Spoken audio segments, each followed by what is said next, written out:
Bom dia, boa tarde, boa noite. Seja bem-vinda, seja bem-vindo ao Sarau da Casa Azul Podcast. Eu sou Luciene Carrize, junto com Luzimar Soares, somos as idealizadoras deste projeto. Hoje vamos conversar com o sociólogo Ricardo Antunes de Abreu, que é formado em Ciências Sociais pela Fundação Escola de Sociologia e Política de São Paulo, FESP. Ele é especialista em Gestão Pública pela Escola de Administração Pública Municipal de Guarulhos, ESAP e Unicamp. E atualmente é presidente da Associação Nacional dos Sociólogos e Sociólogas, a ANASO. Ele é servidor público há 24 anos na Prefeitura de Guarulhos e atualmente integra o grupo de analistas da Secretaria de Ciência e Tecnologia do município. Possui experiência de longos anos na Subsecretaria de Políticas para o Idoso, um órgão integrante da Secretaria de Direitos Humanos. Desenvolveu atividades relacionadas aos estudos e diagnósticos que dizem respeito ao processo de envelhecimento na cidade de Guarulhos e cursos de formação sobre a conscientização sobre a violência contra a pessoa idosa na cidade. Primeiramente, gostaríamos de agradecer a sua presença aqui hoje. Para começarmos, você poderia falar um pouquinho sobre a sua profissão, o que é ser sociólogo? Como surgiu essa profissão e qual a importância desses profissionais para a nossa sociedade? Boa tarde, agradeço o convite. Em primeiro lugar, é sempre bom esclarecer, nas entrevistas que eu concedo, que meu nome ele tem um homônimo com o Ricardo Antunes, lá da Unicamp, que eu fico muito honrado, Ricardo Antunes, da Unicamp, é um sociólogo especialista em sociologia do trabalho. A minha especialidade é demografia e eu tenho essa questão da participação aí sindical, na defesa, na luta e defesa pela categoria dos sociólogos e sociólogas do Brasil. A nossa profissão foi criada pela Lei 6888 de 1980, Decreto 89531 de 1984, que regulamentam tanto a lei como o decreto regulamenta a profissão do sociólogo. A nossa profissão é uma profissional liberal, nós temos atuação aí na sociedade, serviço público, iniciativa privada, por intermédio de coleta de dados, sistematização, análise de dados, de informações. A gente pega esses dados, essas informações, sistematizamos e analisamos as relações sociais, os grupos sociais, pesquisas eleitorais, pesquisa de comportamento. Todo esse trabalho ele é desenvolvido pelo sociólogo, pela nossa profissão. E eu estou, como presidente da Associação Nacional de Sociólogos e Sociólogas, eu estou desde março, 17 de março, quando foi criada a nossa entidade, e essa entidade ela visa justamente isso, lutar pelos direitos, pelas oportunidades para os sociólogos e sociólogas brasileiros. A gente tem aí um vasto campo de trabalho que não tem sido ocupado por sociólogo que trabalha com essas pesquisas, com esses diagnósticos. E como nós não temos um conselho federal, esse espaço, vez por outra, tem sido ocupado por outros profissionais. E é isso que a gente reivindica enquanto categoria e para isso que a gente criou a NASO para fortalecer essa luta. Olá, Ricardo, muito prazer e muito obrigada pela sua participação aqui. É sempre muito bom conhecer as pessoas que moram na mesma cidade, mesmo que virtualmente, e saber dos trabalhos das pessoas. Bom, você já falou aí um pouco sobre um dos seus trabalhos, Então, dentro das políticas de entendimento da nossa sociedade, um trabalho que vem sendo desenvolvido há muito tempo é o censo demográfico. Você já falou aí que os sociólogos fazem parte desse trabalho. Você pode falar quando que esse censo demográfico nasceu, quais as ferramentas usadas, como que ele é efetivado e qual a real importância de um censo demográfico para a nossa sociedade?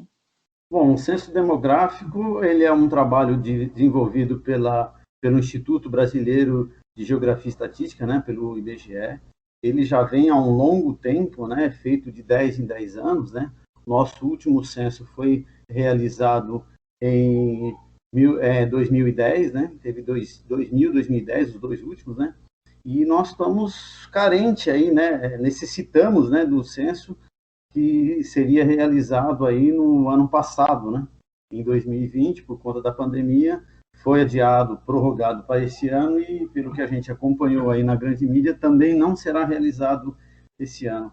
O censo ele é de fundamental importância para o planejamento de políticas públicas, porque ele faz uma radiografia social, uma radiografia da sociedade, e com essa radiografia, com o levantamento desses dados, vamos pegar só 2 áreas, né, áreas de saúde e educação, por exemplo, você vai ter o retrato, né, dessas áreas, e você pode planejar, por exemplo, onde você vai construir escolas, você pode planejar, por exemplo, essa questão da distribuição da vacina mesmo, né, questão de UBS, onde você vai construir novas unidades básicas de saúde. Então, esse levantamento é de fundamental importância para a gente planejar políticas públicas por segmento, por exemplo, na questão racial, das pessoas com deficiência. Quer dizer, se você não tem dados atualizados, que é o caso do censo, né, que ele atualiza todos esses dados, você não consegue planejar e executar uma política pública. E a vantagem do censo, que ele faz todo o estado e todos os municípios, né? Então ele tem um olhar intramunicipal, isso é de fundamental importância. Você tem setor censitário, que é uma unidade que o IBGE entende aí que é um quarteirão, né? Então são vários censos, vários setores demográficos que compõem, por exemplo, aqui no caso de Guarulhos, os setores censitários, eles conformam com os bairros. Então a gente tem 46 bairros aqui oficiais, né, estipulados pelo IBGE, que são conformados por esses setores censitários. Então, fundamental importância a gente ter o censo para a gente ter esse diagnóstico intramunicipal. E de que forma ele é feito, né? Eles utilizam 2 tipos de questionário, o questionário da amostra e o questionário do universo. Esse questionário do universo, ele é aplicado em todas as casas. Em todas as casas é perguntado quantas pessoas residem, a idade dessas pessoas, a escolaridade do chefe, a renda do chefe. São essas questões básicas, né, que compõem esse questionário do universo. A questão da igualdade racial também, né, esse levantamento da raça e etnia, né, que o IBGE faz, também ele é feito no questionário básico, né? E na 10ª casa, né, quando você vai fazer a amostra, né, na 10ª casa você utiliza o questionário da amostra, e antes você usava esse critério, né? Na 10ª casa você fazia a entrevista desse questionário da amostra, é um questionário mais abrangente, né? E hoje o IBGE usa o PDA, né, que é um aparelho que ele mesmo estipula que casa que você vai ter que fazer a amostra, e o próprio recenseador não sabe, né? Então ele vai fazendo um questionário básico, de repente ele faz o questionário da amostra, que é um questionário, inclusive, para o recenseador é melhor, porque ele é melhor remunerado, né? Ele ganha mais para fazer, porque esse questionário, o último censo, eram 108 perguntas, né? E aí são perguntadas, as perguntas são feitas para todos os membros da família, né? Porque aí você consegue levantar essa questão de pessoas com deficiência, essa questão tem telefone, se tem internet em casa. Você pergunta também essa questão do trabalho, quem trabalha, quem não está trabalhando, quem está estudando, quem não está estudando. Então, ele é de suma importância. Então, por isso que eu reforço essa questão de você não ter o censo demográfico, né, não acontecer agora em 2021, e nós, né, enquanto entidade, outras entidades lutando, né, para que aconteça em 2022, não ter esse censo, ele prejudica sobremaneira. E um dado que é importante a gente até ressaltar, na questão do censo, o IBGE faz uma outra pesquisa chamada PNAD, Pesquisa Nacional de Amostragem de Domicílio.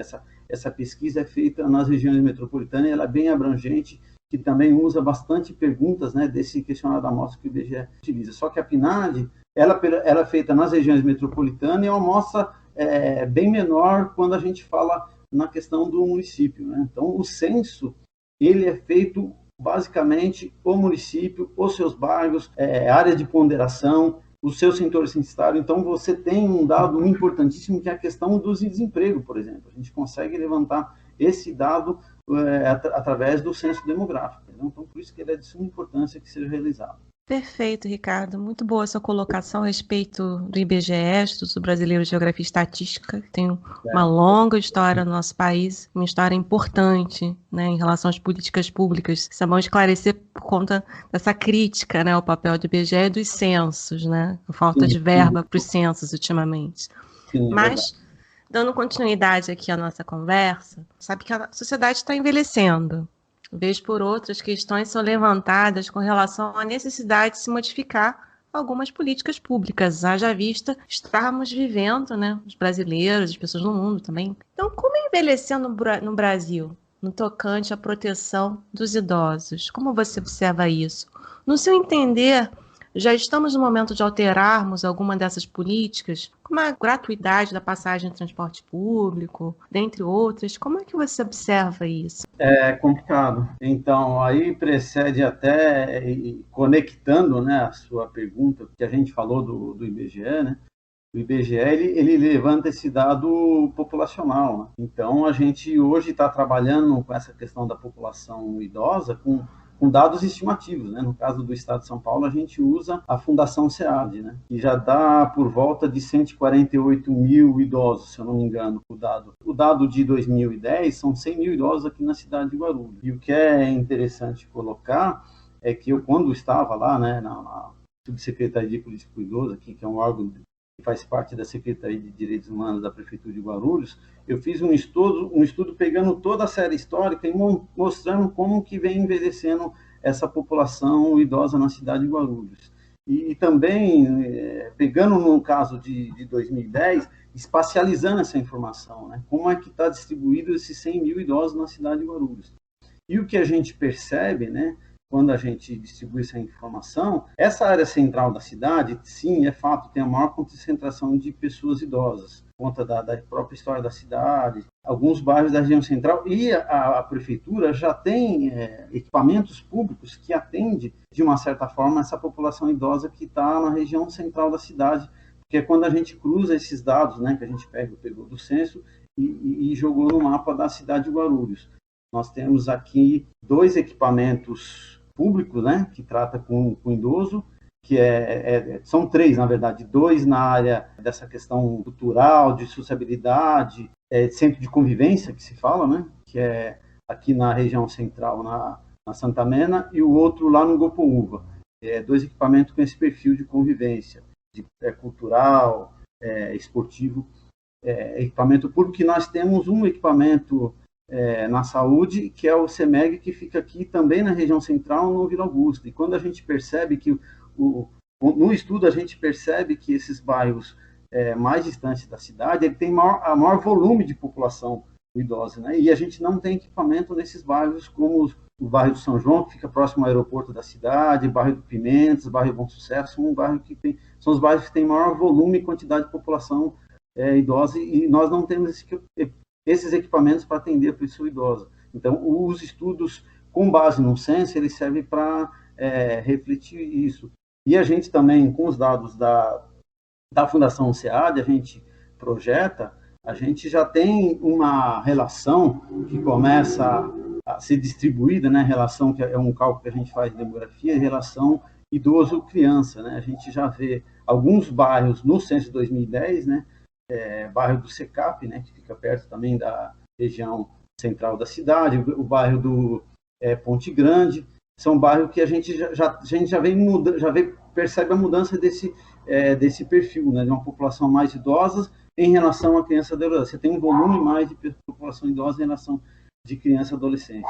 E a gente vai perceber que em 2030, né, por essa projeção, a gente já vai ver boa parte da cidade já invertendo esse quantitativo, né? A gente já vai ver que esse indicador, que hoje é 8% da população, chega a 15%, estimado em 2000, em 2030, esse percentual ele já muda para 30% da população. Então, a gente percebe esse envelhecimento na cidade de Guarulhos, e, como consequência, né, com o envelhecimento, a gente tem que pensar em políticas públicas para a pessoa idosa. A gente tem que pensar nessa questão dos equipamentos, que eu falei que não só tem somente na região central da cidade de Guarulhos, que é um retrato, né, de várias cidades do país, que a gente tem que pensar nesses equipamentos de atendimento para a pessoa idosa, também nas áreas de periferia da cidade.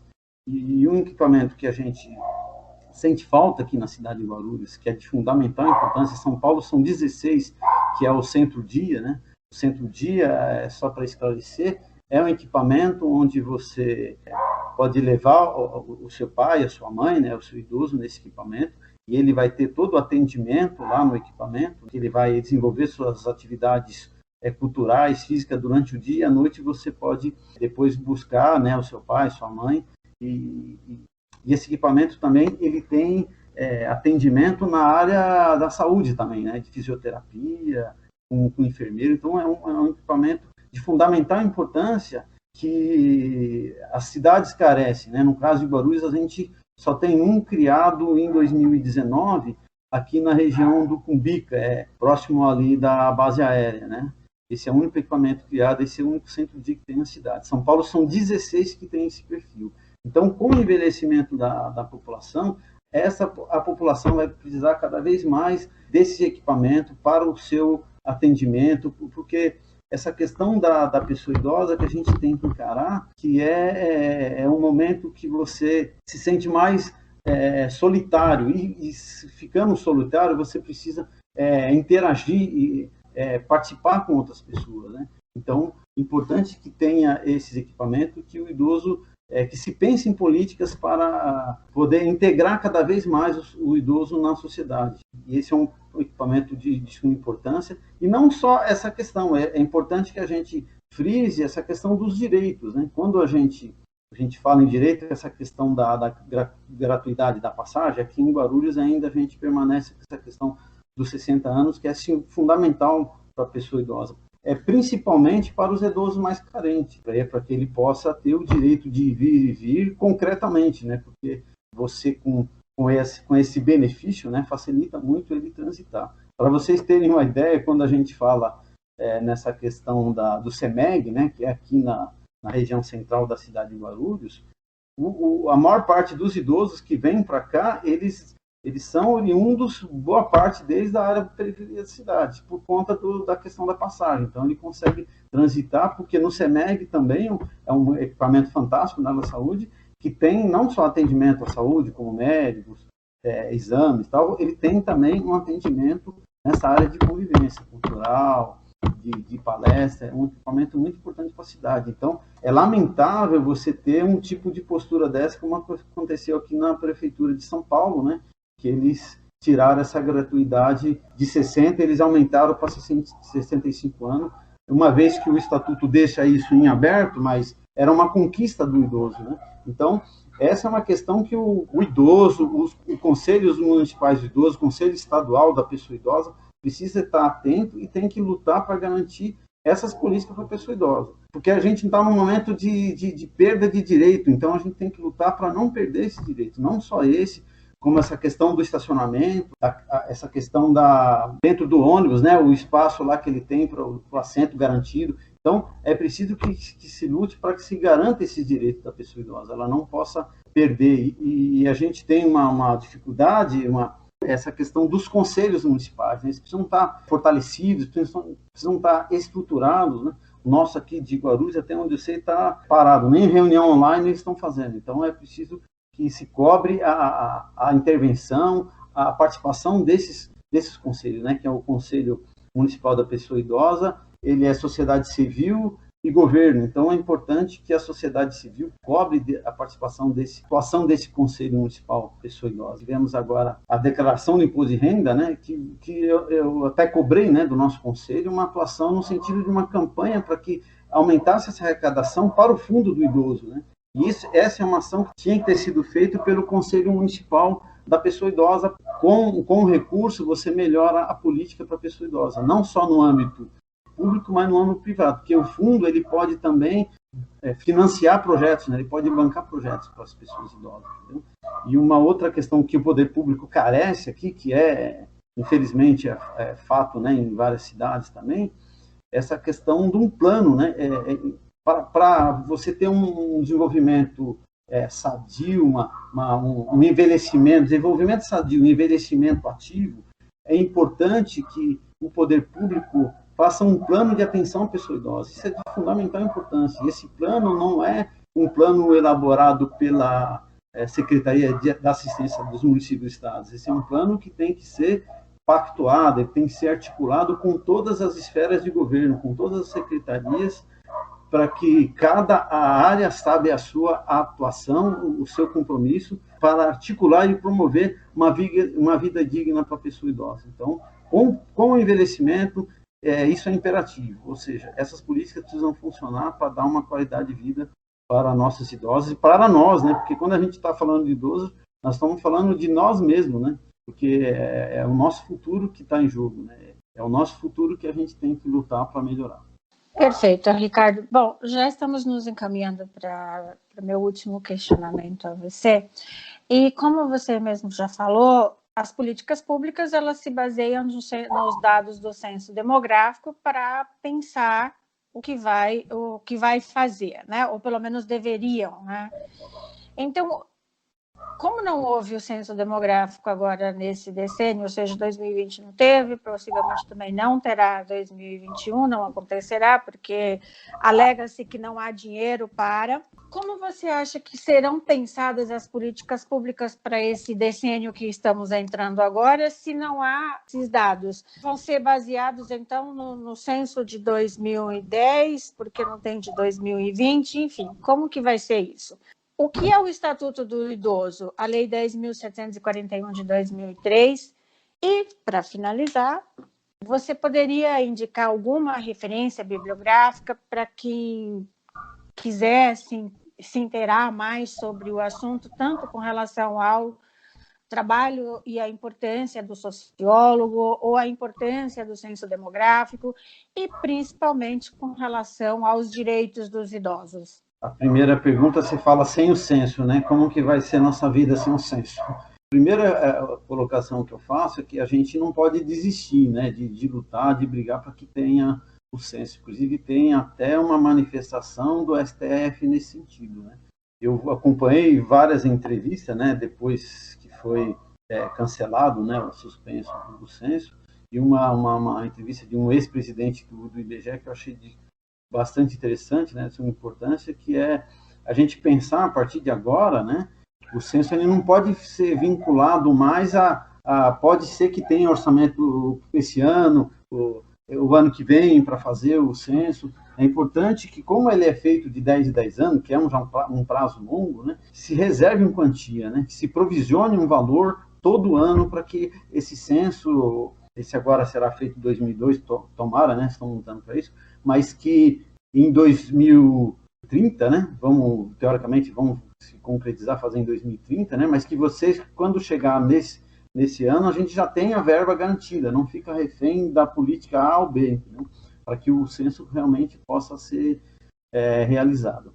Agora, enquanto não tem o censo, os municípios poderiam se virar, alguns se viram, os outros não, né, por várias formas, né? A gente tem aqui, são informações, às vezes, pouco trabalhadas, disponibilizadas. Eu brigo aqui muito na cidade de Guarulhos para que as informações sejam disponibilizadas, e aí eu vou dar 2 exemplos, né? A questão do agente comunitário da saúde. O agente comunitário da saúde, ele vai todo mês lá na casa das pessoas, por uma determinada região, ele é um agente comunitário da saúde funcionário, é concursado, ele trabalha na periferia, em toda a cidade, né? Aliás, a maior parte estão na periferia, né?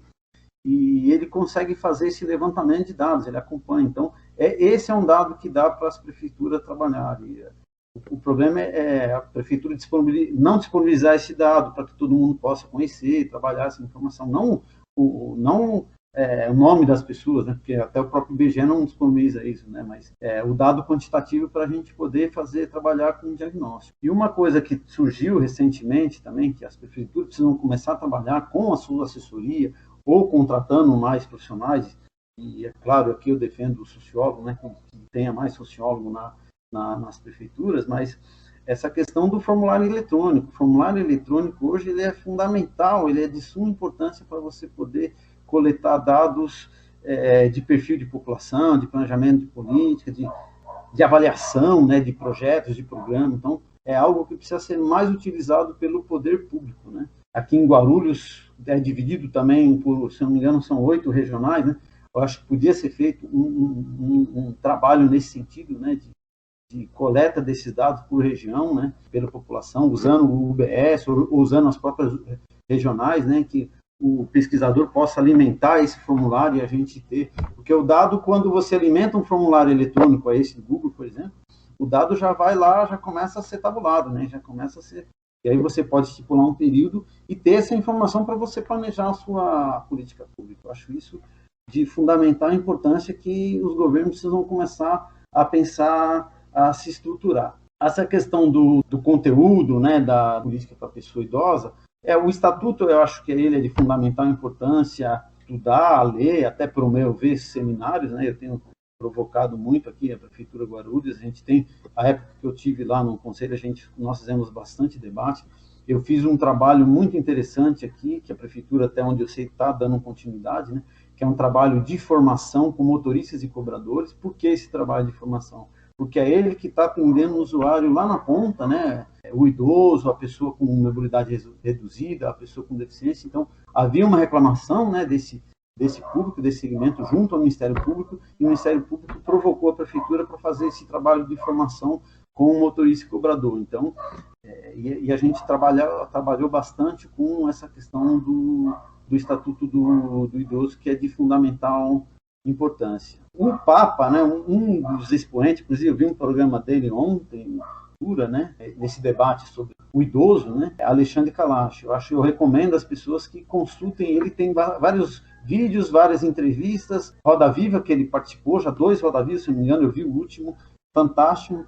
Inclusive, uma questão que ele coloca do envelhecimento é como ele é estigmatizado, né? Como ele é tratado, o idoso, a pessoa idosa é humilhada, é ofendida, quer dizer, não serve para nada, não presta, e a gente precisa dar uma revalorizada nessa questão, né?